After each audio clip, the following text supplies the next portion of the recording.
네, 저는 정삼위 목사라고 합니다. 저는 선교학 전공도 아니고요. 선교사로 섬긴 적도 없고, 저는 그냥 한 지역교회에서 담임 목사로 섬기고 있습니다.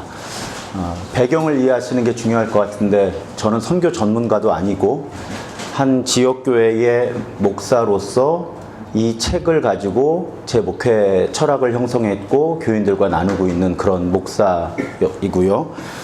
오늘 나누려고 하는 이야기는 제 목회 철학에 있어서 아주 중요한, 그러니까 사람의 삶이 참 재밌는 것 같아요. 저는 꽤 많은 사람이 모이는 교회에 선교 담당 목사로 섬기는 과정에서 선교 담당 목사라서 별로 관심도 없었던 크리스토퍼 라이트의 책을 읽게 됐고요.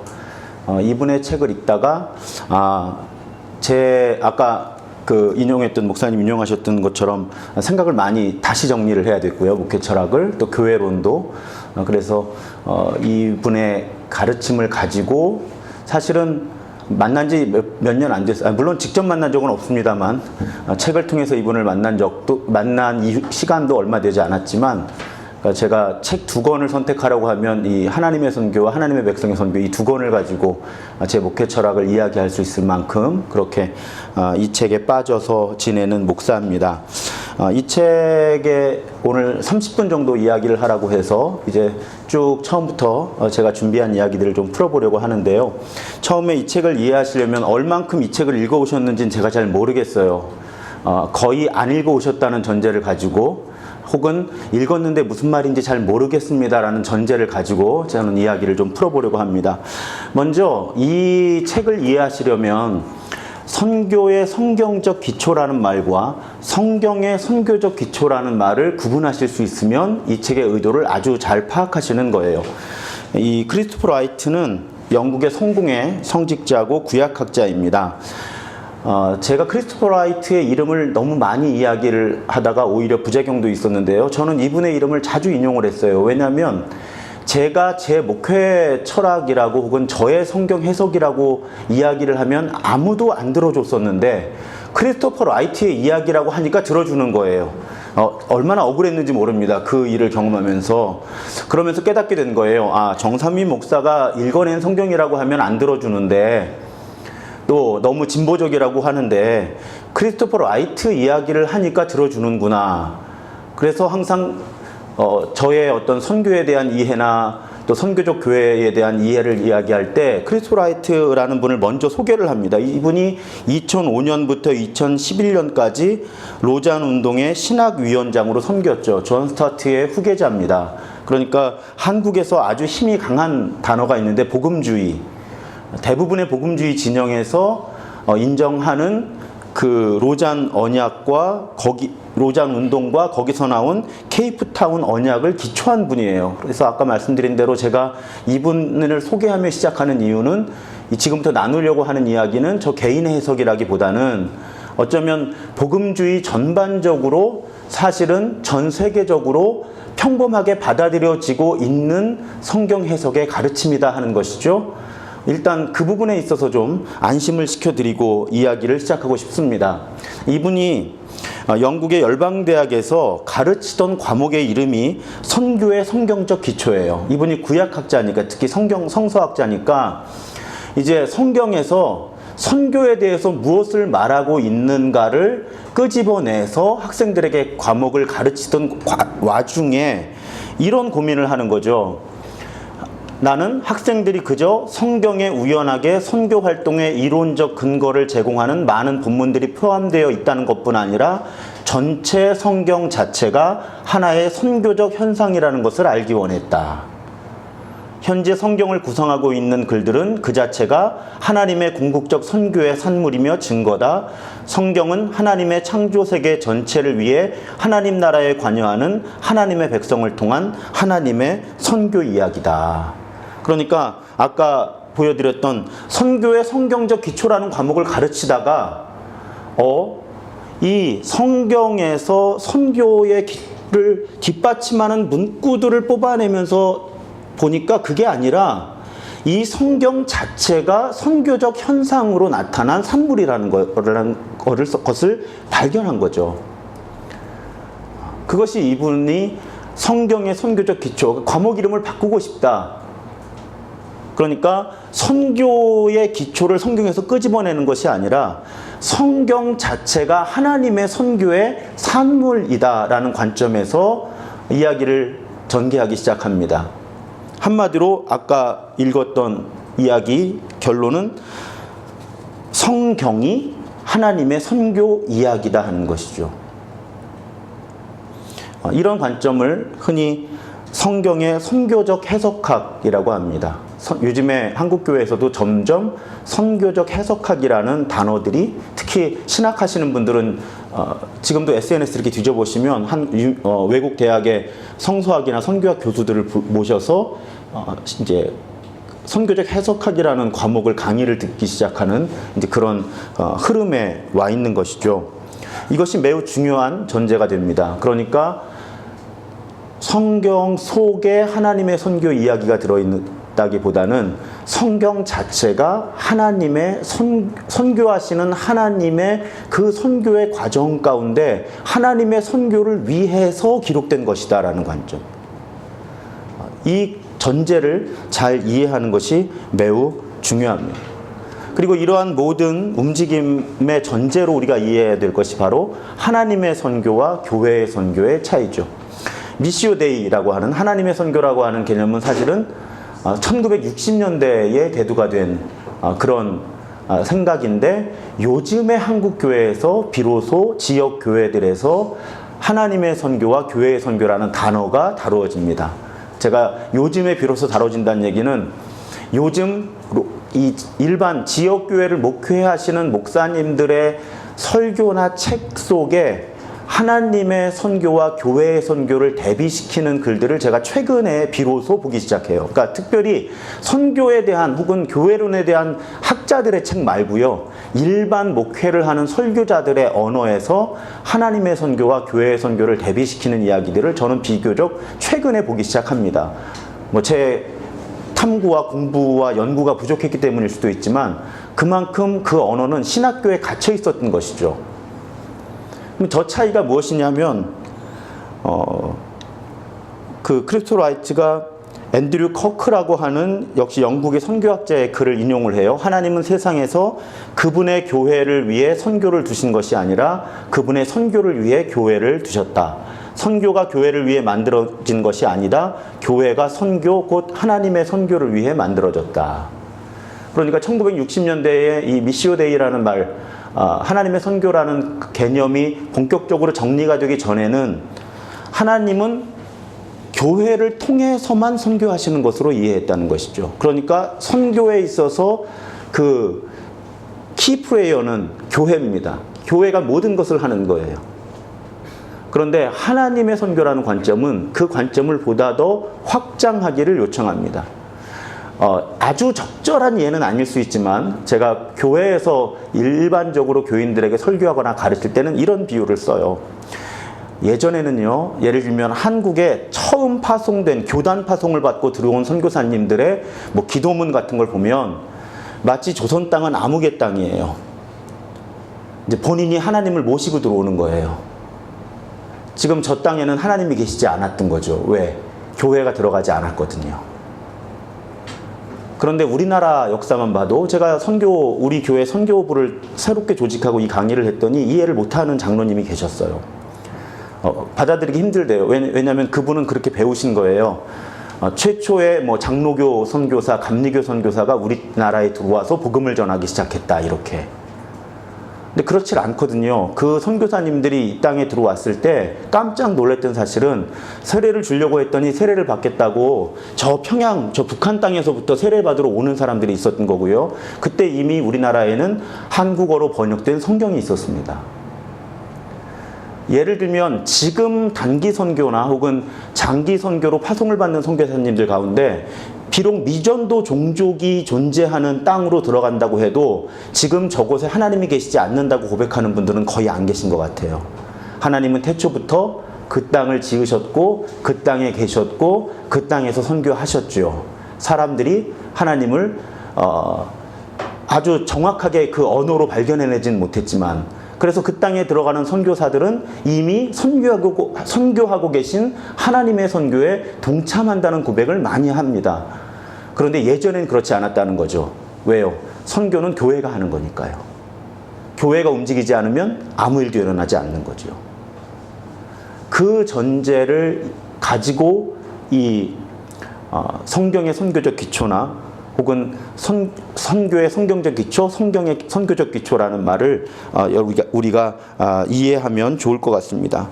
그래서 여러분들 가운데 이 개념이 전혀 낯선 개념이 아닌 것으로 생각이 되시면 오히려 좋은 거예요. 왜요? 고정관념이 없으신 겁니다. 선교에 대해서. 그런데 의외로 특히 어떤 로컬 처치에서, 지역교회에서 선교사역에 오랫동안 헌신해 오시고 오래전부터 훈련을 받아오신 분들 가운데 오히려 이런 생각이 낯선 분들이 꽤 많이 계세요. 이런 하나님의 선교, 그 다음에 선교하시는 하나님, 성경이 선교하시는 하나님, 하나님의 선교의 산물이다라는 그런 개념을 가지고 크리스토퍼 라이트가 2권의 책을 쓰죠. 우리나라 책은 여러분들이 쉽게 보실 수 있기 때문에 원서의 표지를 가지고 왔습니다. 그래서 이쪽이 하나님의 선교라는 책이고요. 이쪽이 하나님의 백성의 선교라고 번역된 그 책이죠. 저 개인적으로는 저도 신학을 공부를 한 사람이지만 이 책이 읽기가 훨씬 좋습니다. 그래서 램스 교과서를 정할 때 이 책으로 정했어요. 제가 램스 일기 만들 때 같이 했거든요. 그래서 이 책으로 할까, 이 책으로 할까를 책 2권을 놓고 연구를 하는데, 고민을 하는데, 사람이 다 이기적이잖아요. 저는 하나님의 백성의 선교가 훨씬 읽기가 편했어요. 그래서 이 책을 가지고 램스를 하는 게 좋겠다고 우겼습니다. 그래서 램스의 텍스트가 하나님의 백성의 선교가 되었고요. 그래서 저도 역시 이 책을 먼저 접하고 이 책으로 많이 가르쳤고, 그러면서 아니 그래도 크리스토퍼 라이트의 하나님의 선교도 읽어야지 하고 나중에 이제 이 책을 읽었는데 다시 읽어도 어려웠습니다. 자, 그러면 이제 오늘의 이야기를 시작해 보죠. 오늘 몇 가지 주제가 있는데 첫 번째 제가 말씀드리고 싶은 주제는 살아계신 하나님은 이스라엘 안에서 자신을 알리신다는 것입니다. 하나님이 스스로를 알리시는 것이 하나님의 목표라는 거예요. 그것이 성경이 기록된 목표이고 성경이 가지고 있는 메시지의 핵심이라는 겁니다. 하나님은 하나님을 알리고 싶으신 거예요. 자, 지금부터 쭉 보여드리는 성경 본문들의 공통된 메시지가 뭔지 한번 생각해 보십시오. 출애굽기 15장 11절 한번 같이 읽어볼까요? 시작. 여호와여, 신중에 주와 같은 자가 누구니이까? 주와 같이 거룩함으로 영광스러우며 찬송할 만한 위엄이 있으며 기이한 일을 행하는 자가 누구니이까? 자, 사무엘하 7장 22절 제가 읽습니다. 그런즉 주 여호와여, 주는 위대하시니 이는 우리 귀로 들은 대로는 주와 같은 이가 없고 주 외에는 신이 없음이니이다. 시편 86편 8절에서 10절. 주여, 신들 중에 주와 같은 자 없사오며 주의 행하심과 같은 일도 없나이다. 주여, 주께서 지으신 모든 민족이 와서 주의 앞에 경배하며 주의 이름의 영광을 돌리리이다. 무릇 주는 위대하사 기이한 일들을 행하시오니 주만이 하나님이시니이다. 그리고 몇 가지 성경 본문을 다 우리 교인들과 함께 읽었어요. 자, 눈으로 한번 쓱 보세요. 지금 5개의 본문을 우리가 다루었는데 거기서 공통된 메시지가 무엇이 보이시나요, 여러분? 네, 역시 우리나라는 가만히 있으면 중간은 간다. 가만히 있으면 절대 틀리지 않는다라는 입장으로. 자, 어떤 메시지가 있죠? 공통된 구절. 하나님 외에는 다른 신. 그렇죠. 하나님 외에는 다른 신이 없다. 누가 하나님 같으냐? 하나님 외에는, 이스라엘의 하나님 여호와와 같은 신은 없다.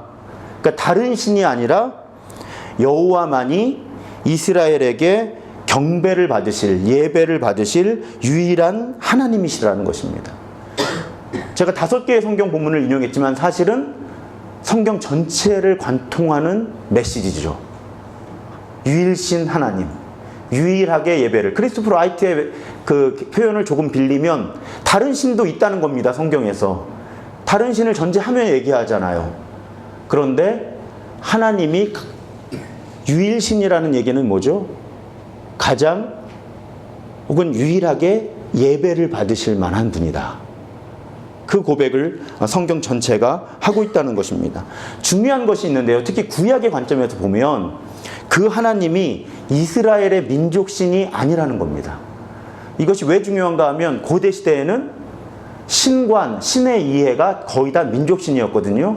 그러니까 이스라엘 백성들이 멸망하고 성전이 파괴되고 바벨론의 포로로 잡혀갔을 때 신학적 충격을 받는 거죠. 이런 상황은 하나님이 우리를 버렸거나 이스라엘의 하나님이 바벨론의 신에게 패한 겁니다. 그러니까 단지 나라가 전쟁에서 지고 망하고 포로로 잡혀간 것이 이슈가 아니라 하나님이 우리를 버렸다라고 하는 신학적 위기, 혹은 하나님이 죽었다고 하는 신학적인 위기가 이스라엘 백성들의 굉장히 큰 위기의식을 만들었다는 것이죠. 그런데 성경이 증언하는 것은 이스라엘의 하나님 여호와는 결코 이스라엘만의 하나님이 아니라는 것입니다. 모든 민족의 하나님이라는 거죠. 모든 민족의 유일신이라는 것입니다. 그것이 성경에 또 많이 반복되는데 그냥 하나의 본문만, 크리스토퍼 라이트도 많은 본문들을 인용하지만 하나의 본문만 인용하면 시편 33편에 여호와께서 나라들의 계획을 폐하시며 민족들의 사상을 무효하게 하시도다.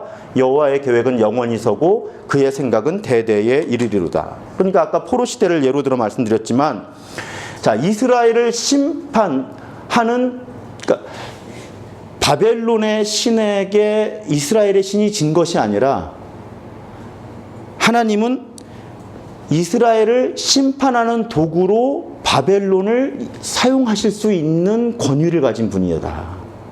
그리고 나중에는 그 바벨론을 심판하는 자로 페르시아 바사왕 고레스를 사용하실 수 있는 분이다.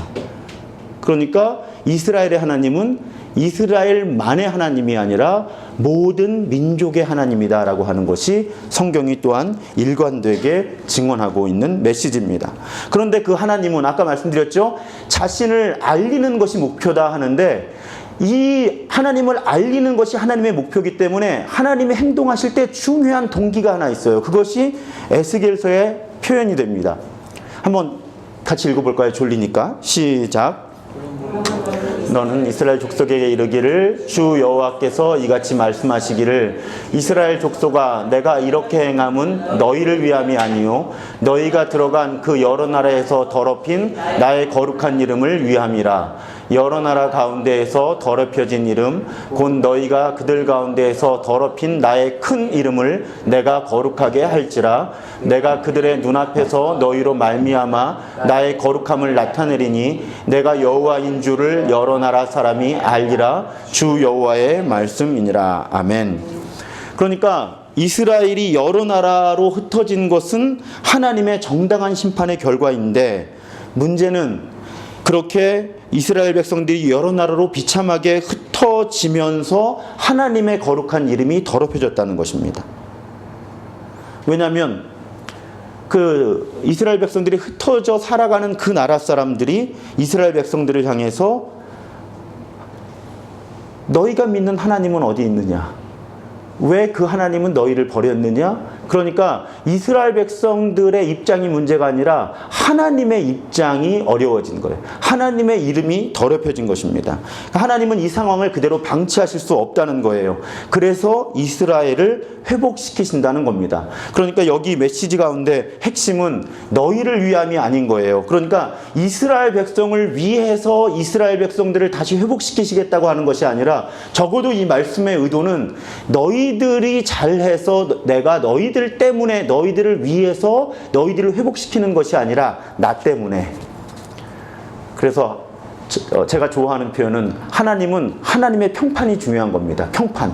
하나님이 어떤 분이신지에 대한 소문, 평가, 주변의 평판, 이것이 하나님께서 행동하시는 중요한 근거가 된다는 거예요.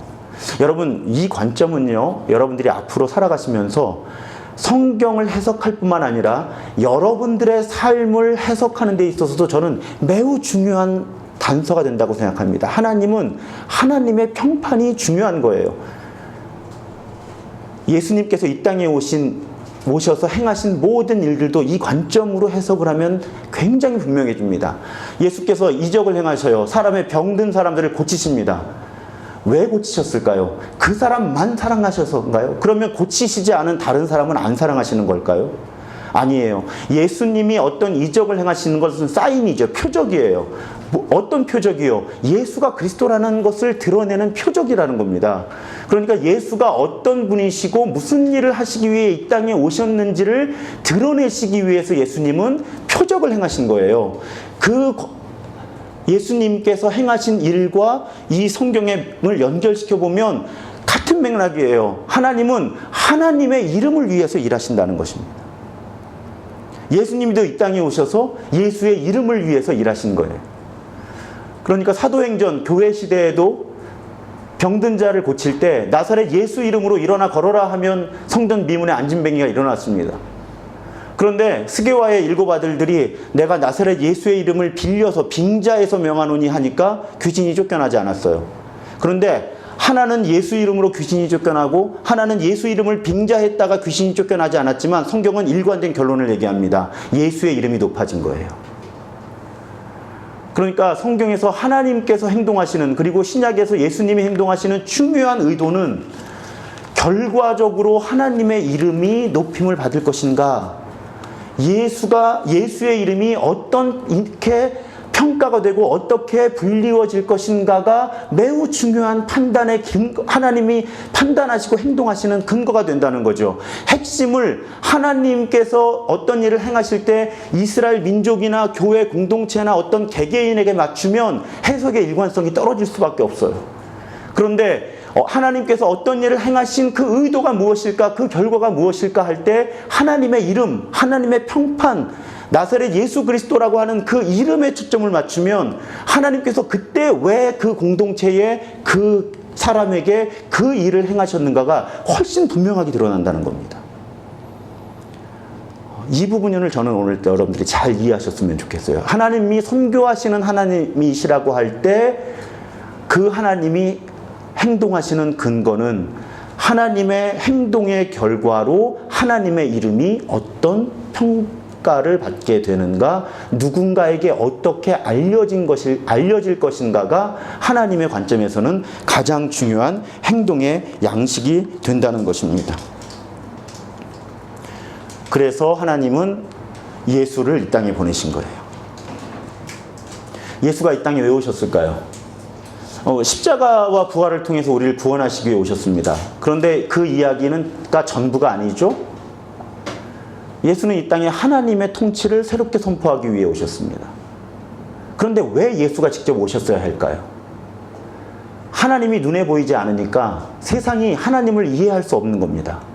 그러니까 선교하시는 하나님이신데 선교가 일어나지 않는 거예요, 이 땅에. 하나님과 하나님의 율법이 얼마나 훼손되었습니까? 거의 본질이 다 사라졌잖아요. 하나님의 율법이 굉장히 훼손되어서 본래 하나님이 주신 의도, 하나님의 은혜와 사랑이 다 사라지고 기계적인 형식주의만 남은 세상이 됐고요. 하나님에 대한 오해로 연결되었죠, 그런 율법주의가. 그러니까 하나님께서는 예수를 이 땅에 보내셔서 예수 그리스도 안에서 자신을 선교하신 겁니다. 그러니까 굉장한, 뭐랄까요, 아이러니라고 할까요? 역설이 존재하는데 하나님의 선교를 위해서 하나님이 최초의 선교사로 오시는 거예요. 하나님이 사람이 되지 않고서는 하나님의 선교가 이루어지지 않았던 것이죠. 그러니까 하나님께서 직접 사람이 되셔서 하나님을 드러내시고자 한 분이 예수님이에요. 그래서 예수를 통해서 하나님은 하나님을 이 땅에 눈에 보이는 존재로 드러내신 겁니다. 그래서 하나님이 어떤 분이신지를, 여러분, 십자가를 지시고 죽으셨다가 부활하시는 것이 의도였다면 예수님은 공생애를 하실 이유가 없습니다. 어린아이로 오실 이유도 없어요. 그런데 예수님의 의도는 분명했던 거예요. 하나님이 어떤 분이신지를 우리에게 드러내신 거죠. 그분의 말씀과 그분의 행동을 통해서 하나님이 어떤 분이신지를 드러내시는 것이 예수가 이 땅에 오신 아주 중요한 사명이었던 겁니다. 그래서 예수를 통해서 우리는 선교하시는 하나님을 이 땅에서 볼 수 있게 된 거예요. 그 예수를 통해서 자신을 드러내시고 하나님 스스로가 첫 번째 선교사로 이 땅에 오신 것입니다. 그런데 그 첫 번째 선교사이신 하나님께서 이렇게 말씀하신 것이죠. 너희에게 평강이 있을지어다. 아버지께서 나를 보내신 것 같이 나도 너희를 보내노라. 여기서 선교적 소명의 도미노가 나타나는 겁니다. 하나님의 선교를 위해서 하나님이 선교사로 오셨고요. 그 선교사로 오신 하나님은 하나님의 사람들을 선교사로 파송하시는 것이죠, 이 땅에. 그래서 선교를 정의하는 그 정의 가운데 아주 보편적인 정의가 하나님께서 예수 그리스도를 통해서 이 땅에서 이루시고자 하는 것, 그것을 우리가 이루는 것, 그것이 선교다라는 그런 이야기를 합니다.